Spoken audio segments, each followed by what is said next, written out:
Dinosaurs, ये कमाल के जीव लाखों साल पहले धरती पर राज करते थे। ये सिर्फ फिल्मों के मॉन्स्टर्स नहीं हैं, ये असली जानवर थे जिनका इतिहास बहुत दिलचस्प है। डायनासोर्स के बारे में सीखने से हमें ये समझने में मदद मिलती है कि धरती पर जीवन कैसे समय के साथ बदला है। विशाल टिरानोसॉरस रेक्स से लेकर लंबी गर्दन वाले ब्रैकियोसॉरस तक डायनासोर्स हर आकार और प्रकार के होते थे। उनके फॉसिल्स हमें उनकी जिंदगी, उनके व्यवहार और उनकी दुनिया के बारे में बताते हैं। चलो समय में वापस जाकर इन प्रीहिस्टोरिक जायंट्स के राज खोलते हैं। डायनासोर्स सबसे पहले धरती पर ट्रियासिक पीरियड में दिखाई दिए, जो लगभग 252 मिलियन साल पहले शुरू हुआ था। उस समय धरती आज से काफी अलग थी।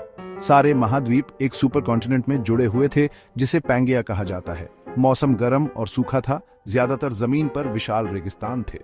इस समय के दौरान रेप्टाइल्स अलग अलग तरह के होने लगे और एक समूह पहले डायनासोर्स में विकसित हुआ। ये शुरुआती डायनासोर्स कुत्ते के आकार के इयोरैप्टर जैसे अपेक्षाकृत छोटे थे। ये तेज भागने वाले शिकारी थे जो कीड़े मकोड़ों और छोटे रेप्टाइल्स का पीछा करते थे। लाखों सालों में डायनासोर्स पौधे खाने वालों से लेकर एपेक्स प्रेडेटर्स तक कई तरह के रूपों में विकसित हुए। जैसे जैसे ट्रायसिक पीरियड जुरासिक और क्रिटेशियस में बदलता गया, डायनासोर्स दो मुख्य समूहों में विभाजित हो गए, सौरिशिया और ओर्निथिशिया। सौरिशियन डायनासोर्स में थेरोपॉड्स शामिल थे, जैसे टी रेक्स और वेलोसिरैप्टर, जो ज्यादातर मांसाहारी थे। इनमें सौरोपॉड्स भी शामिल थे, जैसे ब्रकियोसॉरस और एपेटोसॉरस, जो लंबी गर्दन वाले शाकाहारी थे। ऑर्निथिशियन डायनासोर्स ज्यादातर पौधे खाने वाले थे और इनमें स्टेगोसॉरस और ट्राइसेराटॉप्स जैसे बख्तरबंद डायनासोर्स शामिल थे। ये अलग अलग तरह के डायनासोर्स अपने इकोसिस्टम्स में अलग अलग जगह भरने के लिए विकसित हुए। कुछ दौड़ने के लिए, कुछ तैरने के लिए और कुछ बचाव के लिए अनुकूलित थे।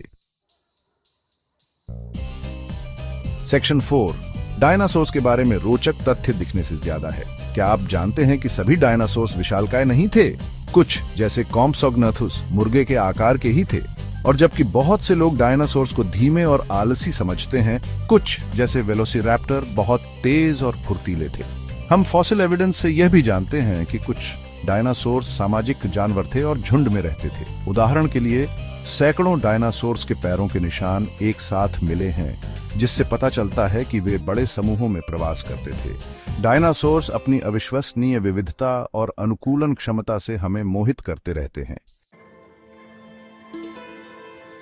सेक्शन 5, निष्कर्ष, पत्थरों में एक विरासत। डायनासोर्स ने 180 मिलियन से ज्यादा सालों तक पृथ्वी पर राज किया, एक ऐसी विरासत छोड़कर जो आज भी हमें हैरान करती है। उनके फॉसिल्स उस समय की एक झलक दिखाते हैं जब धरती पर विशालकाय जीव घूमते थे, और उनकी कहानी विकास की शक्ति की याद दिलाती है। हालांकि डायनासोर्स लाखों साल पहले विलुप्त हो गए थे, लेकिन उनकी विरासत उनके द्वारा छोड़े गए फॉसिल्स में जीवित है। बीते युग के इन अवशेषों का अध्ययन करके हम पृथ्वी पर जीवन के इतिहास के बारे में जान सकते हैं और उस अविश्वसनीय विविधता की सराहना कर सकते हैं जो कभी मौजूद थी।